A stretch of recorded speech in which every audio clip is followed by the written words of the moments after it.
Samtang adunay suggestion ang mga bakunado ra ang pasudlon sa mga simbahan alang sumaabot nga Misa de Gallo.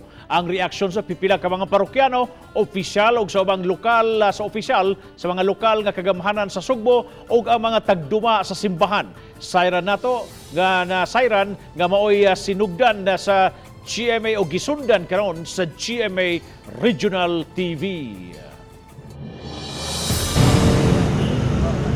Sa Mandawi City, miani og lain-laing reaksyon ang mga suhestyon alang sa Misa de Gallo. Usa ka residente nga fully vaccinated na, miasoy nga di sab makatarunganon kini kung dili makasulod sa simbahan ang mga di bakunado. Dili naman sa siya makaturunganon sir, kaya ang uban baya bisan pag ang uban gud sir mahadlok man gud sila nga magpa-vaccine sir katungod na sila gipamati sa ilang lawas.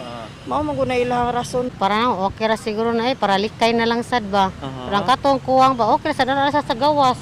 Ikaw timing imong kano sa ato imong second dose? 14. 14. Yang Misa de Gallo sa 16. Oh. So pwede ka in kaso. Oh, pohon. Kasimba. Makasimba na jud mi. Matud sa opisyal sa Emergency Operation Center, sa miaging tuig dakong hagit ang ginaghanon sa mga tao nga nitambong sa Misa de Gallo. This guideline na only fully vaxxed can enter the church or the church premises. That's good. Unfortunately, there is a question. How about those staying outside? Di man naingon ang makasud o gamay ra. Pero problema ang sagwa man. Matod sa City Hall, wa pa hinoy lagda kabahin sa Misa de Gallo ug magmeeting pa sila niini sa taga-simbahan.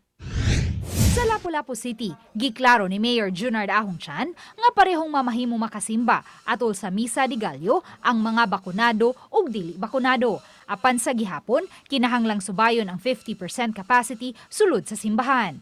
Samtang 70% capacity sa mga open areas, diin mamahimong ma-accommodate ang mga unvaccinated.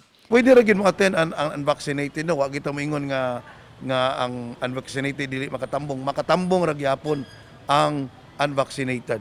Na ay area for kanang closed door, na po area for an open space no. Samtang ipahibaw ni Reverend Father Renante Joseph Ga, kora paroko sa simbahan sa Birhen sa Regla, nga magtigumpa ang kaparian karong hapon, uban ang mga opisyal sa Lapu-Lapu City Hall aron mahanay ang ipatuman nga protocol atol sa Misa de Gallo.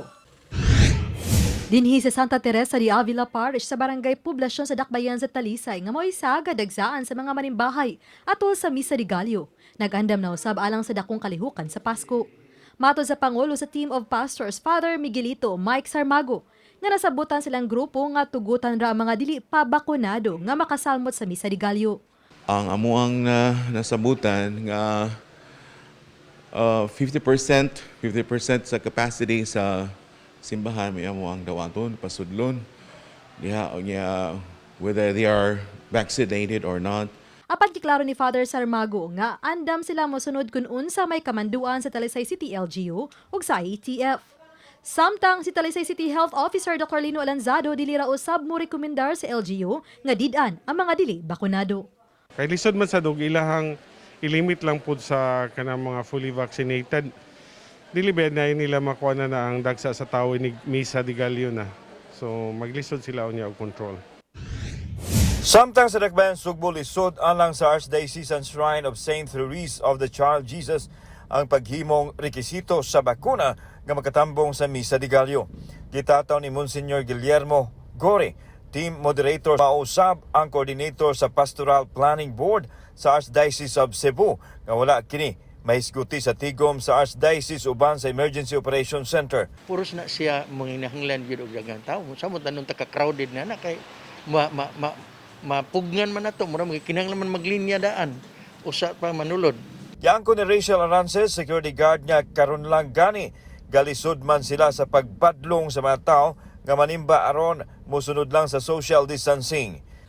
Lisod kayo kay kuan tulo ra mi diring gwardiya nya tag 8 hours ra among duty, so during that time murag isa ra ka guard ang on duty. Samtang gitataw ni Father Japit Junson, ang Vice Chairman sa Commission on Worship sa Archdiocese of Cebu, gawas na sa ilang komisyon. Mga tao nga nabakunahan pero sa bahin sa atong simbahan siguro balansehon pa na sa ato ang mga kadagkuan no sa ato ang simbahan labi na sa ato ang talahurong arsobispo.